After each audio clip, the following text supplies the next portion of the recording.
Good day to one and all. Welcome again. Of course, from the title, I'll be going over how powerful Count Dooku is, using categories of intelligence, battle intelligence, physicality, dueling, and force abilities. But before I get into that, if you love Star Wars content, please like, share, and subscribe. I'll appreciate any support. And without further ado, let's begin. Intelligence-wise, Dooku has always had enough for politics. As a Jedi, he tried to heal the Republic from within, especially in his position as a member of the Jedi Council. However, he eventually becomes more and more disillusioned with the Order, leaving it and becoming the new Count of his Homo Sereno, in order to best serve his people who were at the time in need of a new leader after the death of its last remaining patriarch, his brother, Count Ramil. His ability to navigate the political landscape is such that he would later go on to form his own faction outside of the Republic and instigate the Clone Wars, becoming a mastermind behind the scenes of many separatist conflicts and conspiracies against the Republic, whether it be assassination, mass enslavement, political propaganda, or the planetary occupation of hundreds of worlds across the galaxy. Dooku is an expert detective as showcased multiple times. A notable example of this is in the conspiracy surrounding who had rigged his brother's speeder to explode during a special pod racing event on Coruscant. In his investigation, he was able to uncover the corruption in the Coruscant police force, namely that of Inspector Sartori, who was trying to subtly cover up the evidence for the crime. This inspector was in turn actually working for the crime lord Senavax, with Dooku figuring out that Senavax had spies embedded everywhere within the Republic, including on the Jedi Council itself. The outcome of this is that Dooku is able not only to deduce who the traitor on the Council was, but why she did it, figuring out that she is in fact secretly the mother of Arath, a former Jedi colleague of his. Simply by their behavioral mannerisms, and in doing so was able to uncover a secret that none on the Jedi Council was privy to, despite all their time with the Jedi Master. This entire scenario showcases Dooku's extreme levels of detective skills, expert understanding of psychology, and his determination to see a mystery to its end. This insanely high understanding of psychology is what allowed him to pinpoint the link between Arath and his mother, the Jedi traitor Master Braylon. We see another example of this in the Tales of the Jedi series, where Dooku is able to uncover the mystery behind who had murdered Jedi Master Katri by visiting her original location and determining the trajectory of where her attackers would have been. Dooku is an expert strategist, having been a veteran of many military campaigns as a Jedi, and one of the wisest and most brilliant in all of the Order, being considered Yoda's greatest pupil, and going on to train a large portion of the Order's younglings for a time, in a very similar fashion to Master Yoda himself. He is also adept at multiple other fields such as technology and geology. So the main takeaway here is that Dooku has basically mastered almost anything, right? Which he himself even admits in the Jedi Lost novel, right? But of all of these levels of intelligence, deception is definitely where he excels at the most. His ability to read his opponents are what has allowed him to thwart many of the Jedi and Republic's attempts at ending the war or capturing him. Consistently able to outsmart the entire Jedi Council on multiple occasions, with one notable example being the Crisis on Naboo arc from Season 4 of the Clone Wars. In this arc, Dooku is able to figure out and predict that the Jedi may have planted a spy amidst the crew of bounty hunters, which is further supported by the synopsis given on the official StarWars.com site, calling him an expert chess player in the way he's able to anticipate their every move. It also goes further into highlighting Dooku's ability to use their strengths and weaknesses against them, very nearly succeeding at his task of capturing Palpatine, the Force-wielding Jedi. For millennia, the Guardians of Peace in the galaxy have been thwarted at every turn by the Separatists and their leader, the Sith Lord Count Dooku. Dooku goes on to manipulate Quinlan Vos to abandon his strong Jedi ideals and join the Sith throughout the Dark Disciple novel, and sometimes thought to be the Sith Master, such as in Son of Dathomir, where it is implied that Dooku is much smarter than Maul, given when they teamed up, the Jedi automatically assumed Dooku was the Master and Maul the apprentice. Dooku is actually the one who also personally sees to the implementation of the Order 66 program into the clones, right? He is the one who actually goes and makes the deals with the Kaminoans. He sabotages what Sifo-Dyas originally wanted for the clones, engineers the assassination of Sifo-Dyas and his compatriot, so he is actually the one who sees to the Sith grand plan a lot of times, right? Sidious gives Dooku a mission to fulfill, and Sidious has the bigger picture involved, but Dooku is actually the one who sees the detail a lot of the time, right? He's the one who would modify it in a sense so that, because he's the one who actually implements the plan in a more tangible manner. So he takes what Sidious gives him, whatever mission it is, and he advances it because he's the one who actually has to carry it out, right? Another example of this is in the season 6, we see that Dooku is able to sabotage the banking clans, right? Where he is able to manipulate Clovis into allying with him, and then after Clovis becomes the head of the banking clans, he's able, in a swift turn of events, the Republic eventually gains control of the banking clans, right? All ultimately Sidious's plan, but Dooku was the one who actually saw through it. He was the one who manipulated Clovis. He was the one who saw that this actually happened. So Dooku, in many ways, he's definitely one of the smartest in the entire verse, like top 5 in the entire verse, with the head-to-head books having him as a 9.5 and Yoda and Sidious being the only level 10s. Out of all the other characters included in the head-to-head books, Dooku is the only one to come closest to their level of intelligence, and it really shows. Even when he left the Jedi Order, there was a very famous rumor going around that he had secretly formed his own order of Force users. So there are so many things that really point toward Dooku being this overall mastermind and genius. In terms of strength, he has been able to consistently overpower and ragdoll beings like Ventress, Obi-Wan, and an enraged Quinlan Vos. Ventress has been able to completely ragdoll Zabrak Knight Brothers and briefly hold her own against Maul and Savage in Blade Locks. Obi-Wan has completely bullied opponents much bigger than him, such as the comic iteration of Darth Dana, who despite his size is actually weaker than the smaller build version that we see in the TV show. And Obi-Wan has also held his own against Maul and Savage, with his blows staggering them, as well as even managing to break Savage's knee after repeated kicks.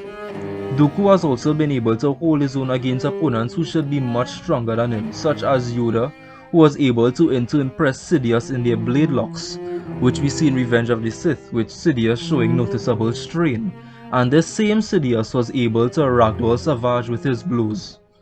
Overall, his strength is extremely underrated, with him only having reached his limit when confronted with literally the strongest Jedi of all time, right? So it took the physically strongest Jedi in Anakin Skywalker for Dooku to reach his limit in his strength reserves. Dooku simply chooses not to augment his strength as frequently as other Force users because of his fighting style, which is a much more energy conservative, and it favors deflection far more than it does head-on engagement or clashes. Rather than meeting the kinetic energy behind an opponent's blow, he chooses to deflect that energy to open up to a possible counter. However, a downside to this is he can be taken off guard by extremely strong opponents like Savage, who was able to one-shot his defense because of his reliance on this fighting style. Given everything discussed, he would have been able to handle this blow if he had augmented his strength, but in doing so would also have drained himself of energy, which he tries to avoid having to do in his old age. In terms of speed, Dooku is easily in the millions of times faster than light ranges, scaling far above the speed of blasters, which are light speed, as the StarWars.com website itself says that they are light-based weapons. I go further in depth on this in my How Powerful is Luke Skywalker video, where I go over the overall speed scaling of the verse, with non-force sensitives like Han Solo having millions of times faster than light reaction speeds, right? So Dooku, who is not only force sensitive but also one of the most powerful force users of the verse, right, of his era, would scale well above this level of speed, right? Able to blitz Jedi Knights and even Jedi Masters consistently. We see this in the Dark Disciple novel, for example, and even Ventress and Savage are unable to tag an unarmed Dooku. Ventress herself being an incredibly fast opponent. In the earlier years of the Clone Wars, Ventress was able to defeat many Jedi Masters, and a reason for this was, despite having sloppy technique, as Master Luminara had told her and as outlined in the Star Wars Brotherhood novel, she made up for her lack of technique with speed.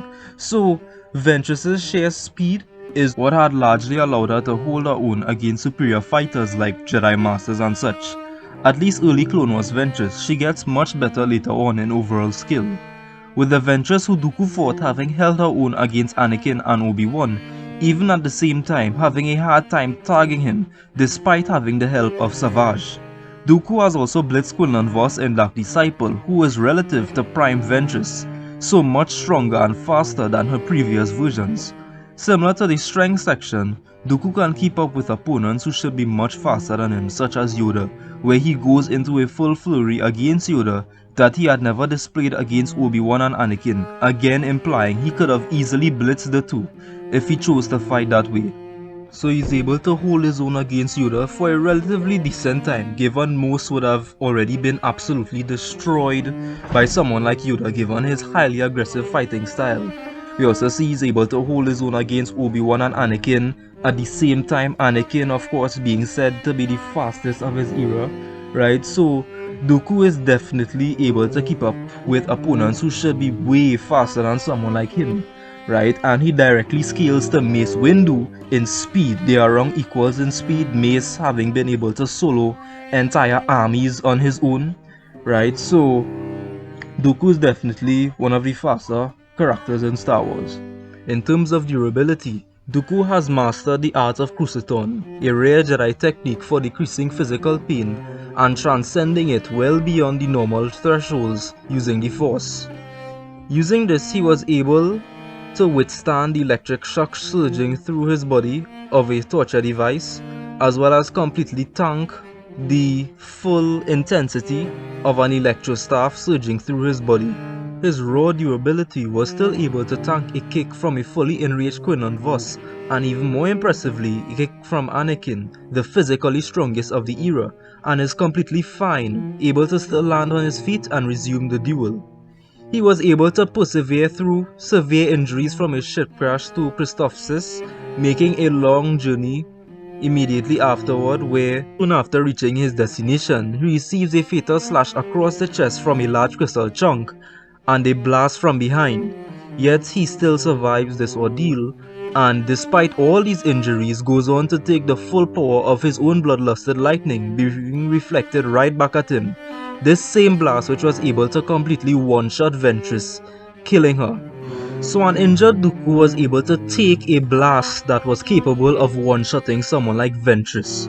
Ventress is a beast when it comes to physical punishment, right? She has endured a lot of punishment, even capable of taking a lightsaber graze from an enraged Quinlan Vos earlier in the same novel, right? So this is extremely impressive that it took these multiple levels of damage and Dooku was still able to persevere and survive, right? A young Dooku who had only just experienced Force lightning was able to burn his enemies to a crisp. So of course, being a Sith Lord, this intensity would be far more potent given his better mastery of the ability. After being Force drained of a lot of his life energy by Mother Talzin, at least enough for her to restore herself to full bodily form, right? He's still able to get up soon after and aid Sidious in the Force battle against Talzin. Right, so this again is insanely impressive levels of sheer willpower and strength. Being in the supremely impressive physical shape he's in for a man in his 80s, Dooku is a highly agile fighter, able to perform acrobatics enviable to most even 1/3 of his age. Performing back rolls, mid-air spins, making great use of force jump, and able to contort his body in such a manner to make his Makashi counters even more deadly. His agility is directly comparable to Mace Windu, as the head-to-head books place both as a level 7 in this aspect. And his stamina is also noteworthy and extremely underrated, able to fight in extended battles such as the fight against Ventress and Savage, then Ventress immediately after.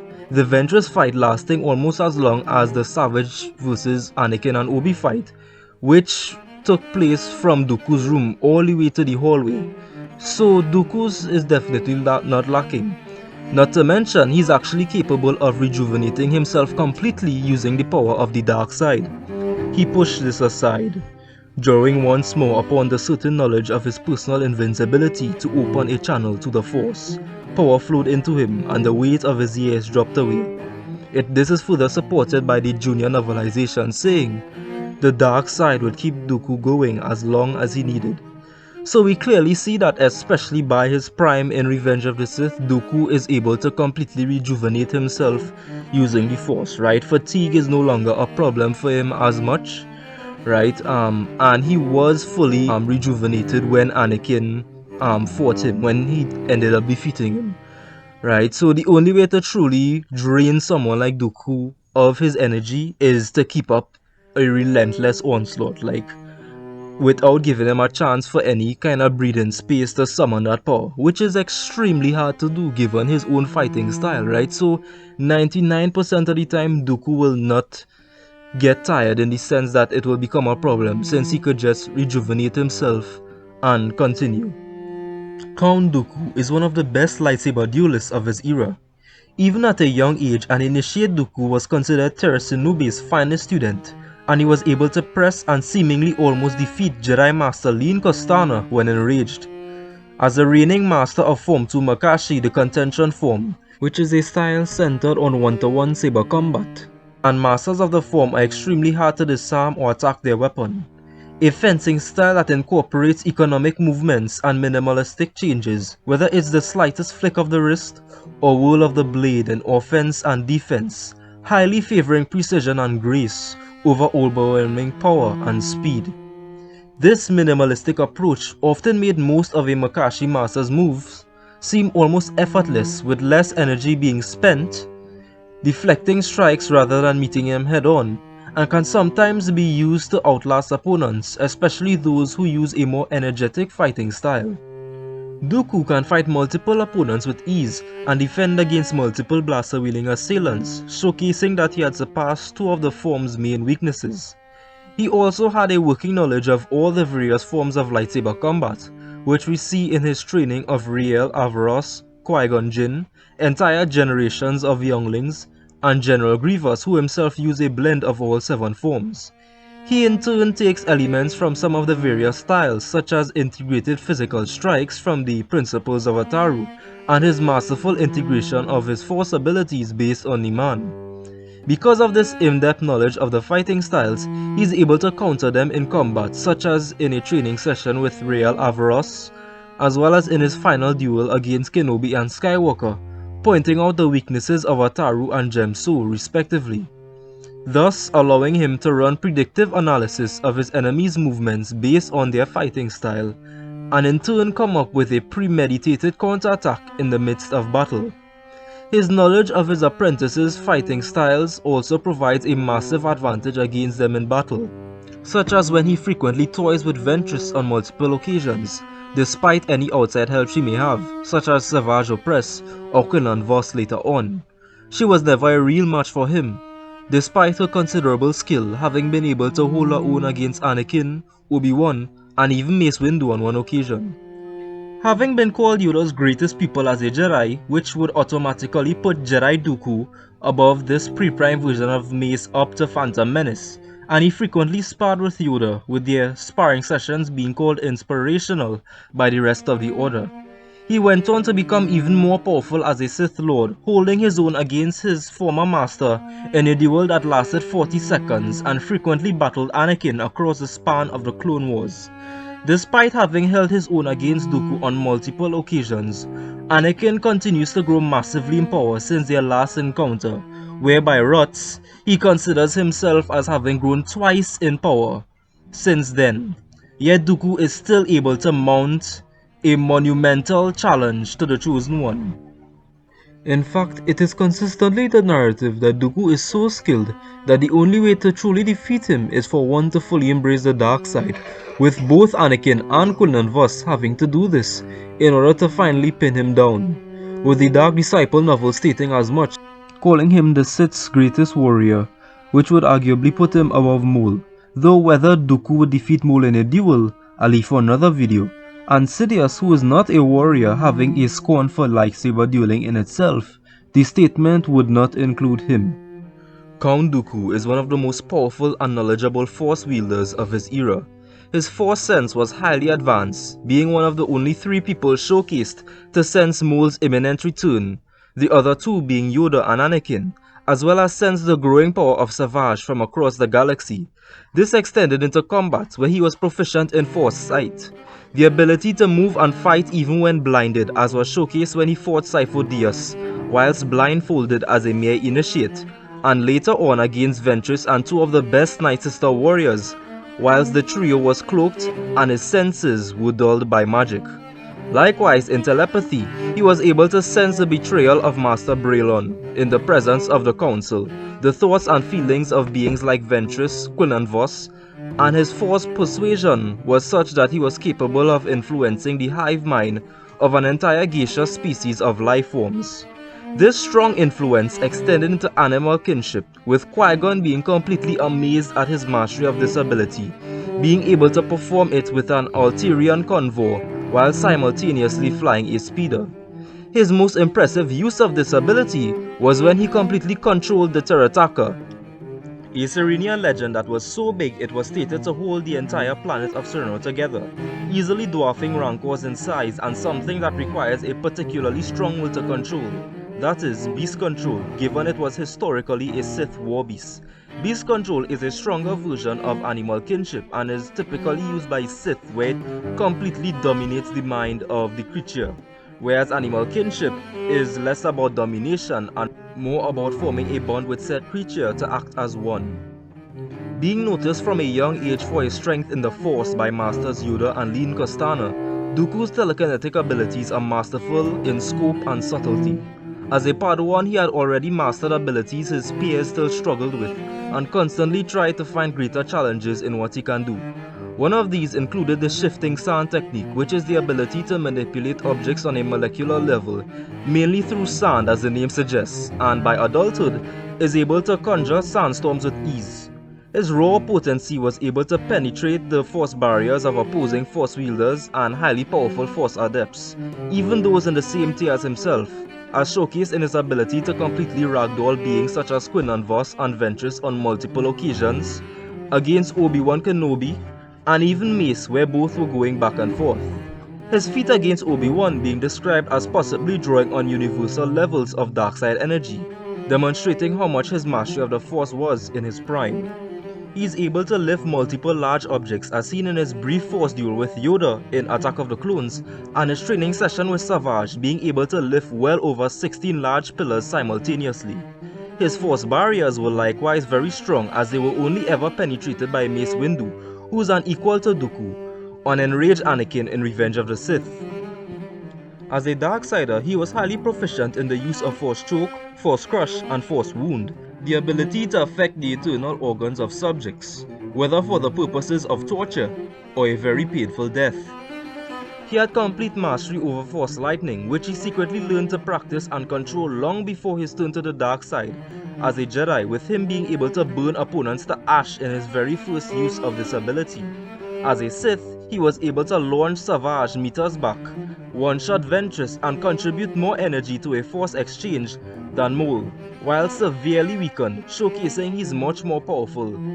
Maul himself is extremely powerful, able to bring down entire ceilings, or in tandem with Savage solo an entire army with the Force, so mimicking a feat very similar to what we see Yoda and Mace Windu do in the Clone Wars micro-series.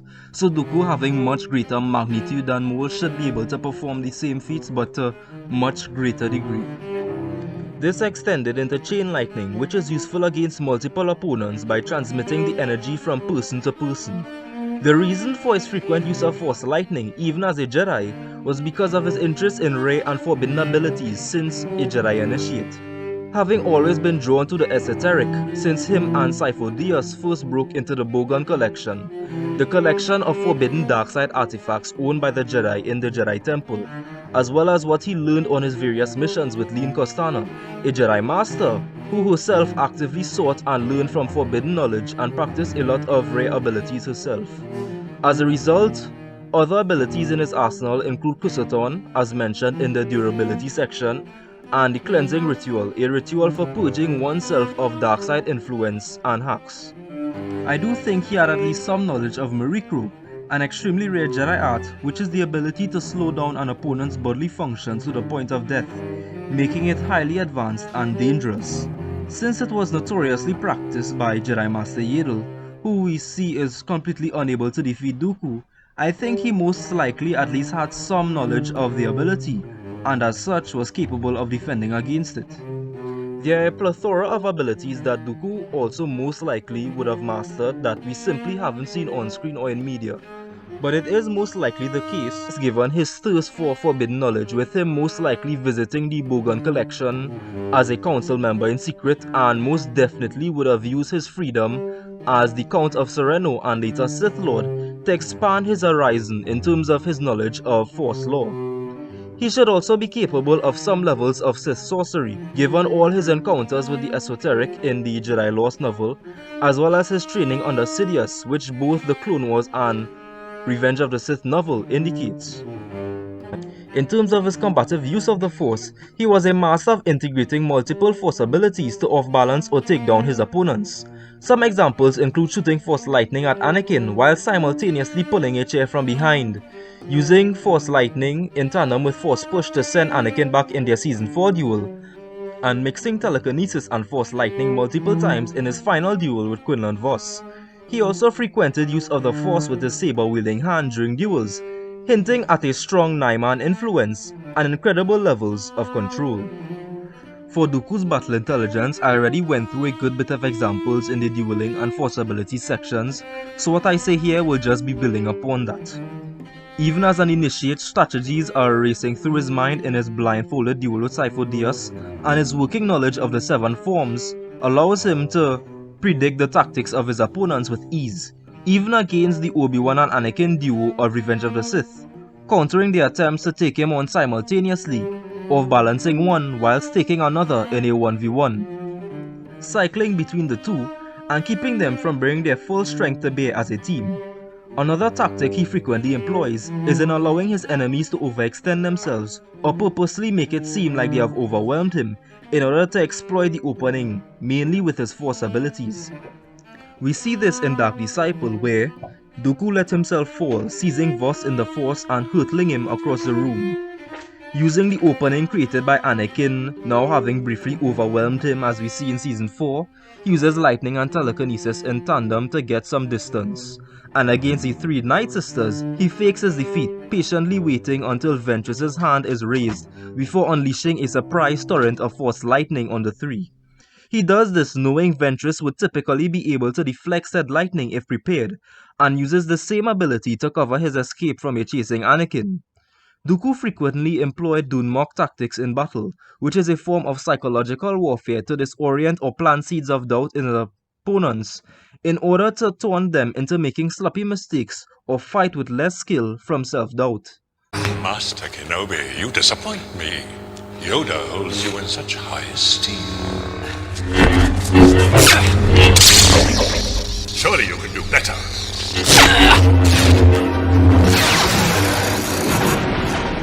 Sense great fear in you, Skywalker. You have hate, you have anger, but you don't use them.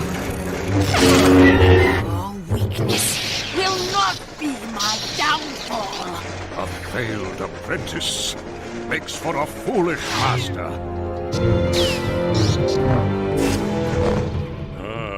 Now I remember. This was your home planet, wasn't it? I sense your strong feelings. Feelings of pain, loss. A final example of this is in his first duel with Ventress and Quinlan Vos in Dark Disciple. A perfect way to summarize Dooku's mastery of cunning and misdirection comes from a quote made by him in a Legends comic that, though its legends would still apply to the mentality of him in canon, given everything discussed. All warfare is deception. We lead our opponent in the wrong direction in order to gain victory. It's called strategy. Overall, Count Dooku, also known as Darth Tyrannus, is one of the most goated characters in the entire verse, with a presence and role that is loved by many of us Star Wars fans. As a Jedi, he was one of the most powerful and respected members in its 25,000-year history, and as a Sith Lord, was so powerful and high in intelligence that the Council often considered if he were the true Sith Master. A presence that is timeless, having been created specifically because of Sir Christopher Lee's presence in the cast. A decision that, of course, was well worth it, and one that we as fans of Star Wars will forever be grateful for. And with that said, I bring this video to a close. May the Force be with you, and have a nice one.